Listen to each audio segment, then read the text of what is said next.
melanjutkan dialog kita di Apa Kabar Indonesia Pagi. Tadi sudah panas, tapi sebelum ke Bang Ahmad, saya mau ke Bu Maria lagi. Kalau sudah seperti ini, sudah keluar SP3, padahal tadi Bu Maria mengatakan harusnya hanya berlaku untuk pasal di bawah ancaman hukuman di bawah 5 tahun. Kalau sudah seperti ini, bagaimana perlakuan hukum selanjutnya, Bu?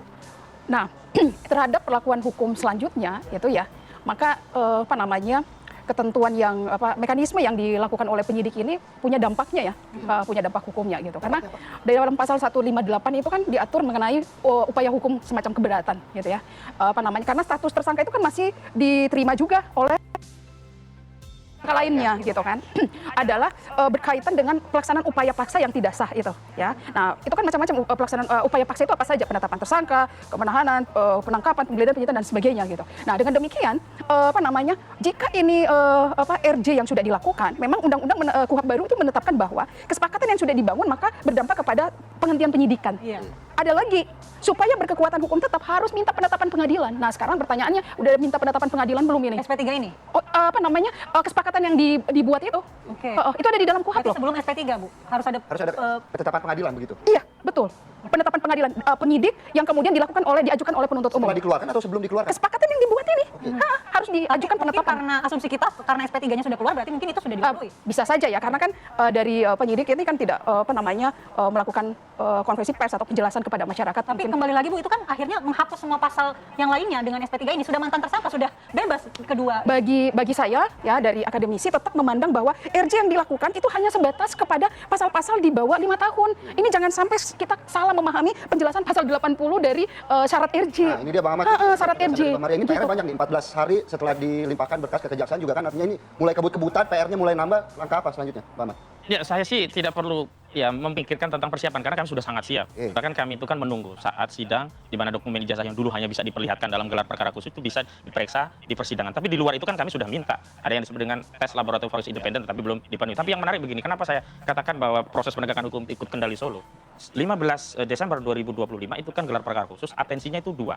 Satu, memang mengumumkan perkara tetap lanjut. Yang kedua, menindaklanjuti permohonan tersangka untuk memeriksa saksi dan ahli yang meringankan. Surat udah kami kirim. Penyidik juga akan menjanjikan untuk melakukan pemanggilan sebelum melakukan tindakan lebih lanjut. Tapi tiba-tiba setelah ada pertemuan di Solo, tiba-tiba tidak terjadi pemanggilan ahli kami, saksi kami, tiba-tiba langsung ada restoratif justice. Dan ini tadi, ada tambahan, bisa jadi memang tidak ada kesepakatan sebagaimana diklaim Egy Sujana, tidak ada permintaan maaf, tidak ada kesepakatan, dan hanya sepihak saja Jokowi menyatakan silakan agar menjadi pertimbangan bagi penyidik. Artinya apa? Tidak ada perdamaian dari dua pihak yang kemudian ditetapkan di pengadilan sebagai dasar untuk diterbitkannya SP3. Dan kembali, saya setuju, memang ini tidak bisa untuk seluruh pasal. Dan itu yang saya sebut, Joko Widodo itu jahat, licik. Ini yang namanya melepas kepala, tetap megang ekor. Ya, kepalanya seolah-olah dilepas di SP3, ekornya tetap dipegang. Ekornya apa? Pasal-pasal yang berkaitan di 5 tahun ke atas. Berapa? 160 KUHP, 28 ayat 2 Undang-Undang ITE yang ancamannya di pasal 45 ayat 2 Undang-Undang ITE. Itu kan di atas 5 tahun semua. Kan nggak bisa sekarang udah otomatis bebas. Oh iya, makanya itu. Ini yang disebut dengan cacat prosedur dari SP3. Sangat mudah untuk diperadilankan. Akan dipermasalahkan kembali oleh... Nah, hari ini yang saya persoalkan adalah proses dari penegakan hukum ini yang seolah-olah, bukan seolah-olah, saya tegaskan ini mengikuti kendali Solo. Karena sebelumnya tidak ada cerita itu. Dan kembali lagi, soal misalkan Egy menyatakan ya CBM, cerdas, berani, militan, akhlaknya baik. Itu kan setelah dapat SP3, sebelumnya Jokowi penipu, Jokowi pengkhianat. Itu kan begitu. Jadi itulah transaksi politik yang disebut. Datang ya, maaf ya, kamu nanti saya kasih SP3. Nah, hukum di negara ini nggak boleh. Yang harus menjadi panglima itu adalah asas prosedur undang-undang, bukan kehendak dari Solo. Bantahan itu tidak bernilai, tapi publik bisa menilai kronologis peristiwa ini seperti apa. Kita semua punya logika, punya nalar, punya undang-undang yang digunakan untuk menilai apakah bisa SP3 terhadap pasal di atas 5 tahun menggunakan mekanisme restoratif justice. Ini memalukan ini. Apakah seperti itu, Bang Andi Aswan? Ya, itu kan gayanya dari Hozinuddin, dia lebih senang kliennya masuk penjara kayak gitu kan. Jadi ini tuduhan kalau ini. Setiap lawyer itu semua ingin membebaskan kliennya, bahkan tanpa persidangan, tapi tidak dengan melakukan pengkhianatan. Dan setiap pengkhianatan itu sudah kami tahu, jejaknya sudah lama, tetapi kami tetap melindungi, tapi tiba-tiba dibuka sendiri oleh kubu mereka. Ini yang dilihat. Ya, jadi kan begini, dia tuduhkan, coba katakan licik Pak Jokowi atau apa. Ya, apa sih untungnya Pak Jokowi kayak untuk ini? Pak Jokowi sudah katakan, kita pengadilan kok, silakan. Tapi ini kan ada yang namanya sosok dari sisi humanisme kemanusiaan itu. Dan itu bukan permintaan Pak Jokowi, bukan permintaan dari relawan. Itu permintaan dari tersangka ini dengan kondisi masalah kesehatannya. Ya kan? Bukan, apa sih untungnya buat Pak Jokowi? Apa sih? Kan nggak ada. Silakan kita maju kita ke pengadilan. Tapi sedikit saja tadi menanggapi dari penjelasan Mbak Maria, apakah memang RJ ini sudah ada ketetapan hukumnya, sudah ada pengadilannya begitu dengan dikeluarkan? Saya tidak sampai masuk ke sana, itu adalah tim kuasa hukum kalau bicara itu. Yang saya lihat di sini adalah posisi dari Pak Jokowi sebagai seorang negarawan yang menerima permintaan RJ, bukan dari Pak Jokowi. RJ itu adalah dari pengacaranya Egy Sujana. Tapi dari informasi tanggal 17 yang saya dapatkan di pertemuan itu disepakati lah RJ itu ya Bang ya? Ya, RJ itu tidak dari satu pihak. RJ itu pertama, yang dilakukan adalah permintaan dari tersangka. Itu harus ada, Oke. ya kan? Kemudian RJ ini kan diinfokan oleh penyidik. Ada RJ, permintaan. Bagaimana Pak Jokowi, bagaimana Pak Maret, bagaimana Andi, bagaimana Lecumana. Kan begitu. Sudah mendapatkan persetujuan dari para pelapor lainnya begitu? Iya, jadi tanyakan itu dulu kan. Dipanggillah mereka. Ini ada permintaan RJ, ya. Ya. Tapi sebelumnya, ya kan nggak etis menurut saya kalau misalnya Bang Egy itu dia ketemu di Solo. Ini kan permintaan dia, inisiatif dia, untuk kesehatan dia gitu loh. Ya, terlepas dia katakan tidak ada permintaan. Pak Jokowi selalu mengatakan tidak perlu untuk diucapkan. Ya, secara verbal. Gimik pertemuan itu dengan ditutup dengan doa yang 12 menit dari pertemuan 55 menit, ya, artinya sudah apa ada di sana? Dengan doanya coba. Ya Allah ya Rabbi, sembuhkanlah ya ayahanda kami, Presiden ke-7 Joko Widodo. Itu menandakan Pak Jokowi tidak pernah salaman ini begini dalam kondisi dia yang sekarang. Selalu melangkap tangan. Ketika ketemu Pak Jokowi, pegang, peluk. Dikonfirmasi oleh Ibu Elida Zanetti sebagai kuasa hukum hadir di sana. Sebenarnya Pak Jokowi pernah nggak sih sebagai salah satu orang yang mempunyai akses untuk bertemu juga Pak Jokowi? Apakah kemudian sempat mempertanyakan bahwa ini kok kenapa cuma 2, kenapa nggak sekali? Jadi begini Philip, Gitu.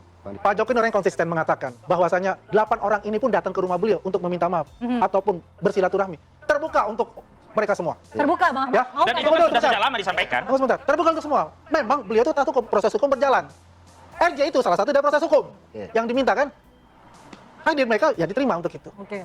Kalau misalnya dari TPU ada 3 orang lagi ingin melakukan itu, Andi Aswan akan mengantar ke sana. Ke Solo. Langsung ya?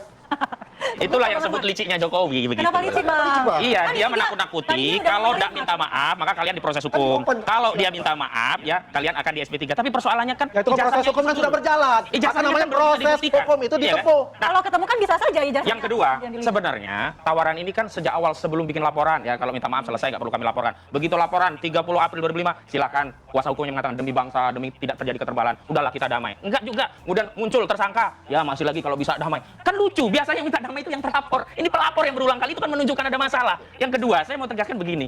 Kalau ya memang Jokowi itu tadi katanya punya sifat kenegarawan, dia harus bisa selesaikan ini ketika dia punya kekuasaan saat kasus Bambang Tri dan Gus Dur. Ya, Itu kan singkat karena saja, Bang ijazah Ahmad, juga. waktu kita- Iya itu. Berarti nggak ada sikap kenegarawan Joko Widodo. Jadi barang semok di akhir-akhir ini nih Mbak Maria. Nah, ini yang harus dicermati. RJ itu yang dilakukan, penanganan yang dilakukan oleh para pihak ini, tujuannya itu untuk memulihkan keadaan semula. Itu roh dari RJ. Sehingga kalau rohnya itu untuk memulihkan keadaan semula, berarti adalah tidak lagi menimbulkan polemik, tidak lagi menimbulkan keresahan dalam masyarakat. Ini kan masih tetap ada para yang lain. Iya, saya harus nambahkan restoratif justice yang dilakukan itu bisa inisiatifnya datang dari pelaku, tersangka, kemudian keluarga tersangka, korban dan atau keluarga. Kemudian penawaran yang dilakukan oleh penyidik dan penuntut umum. Nah, sekarang nanti misalnya kepada yang lain ini bisa saja dilakukan penawaran oleh penyidik karena ini diatur dalam undang-undang. Oke. Oke, Bu Maria. Berarti nanti sebenarnya kalau mau tidak ada polemik lagi harusnya semuanya Iya, karena roh dari RJ tujuannya itu adalah memulihkan keadaan semula. Ini udah berapa tahun nih berkepanjangan masalah ini yang sampai menimbulkan 20 konsentrasi.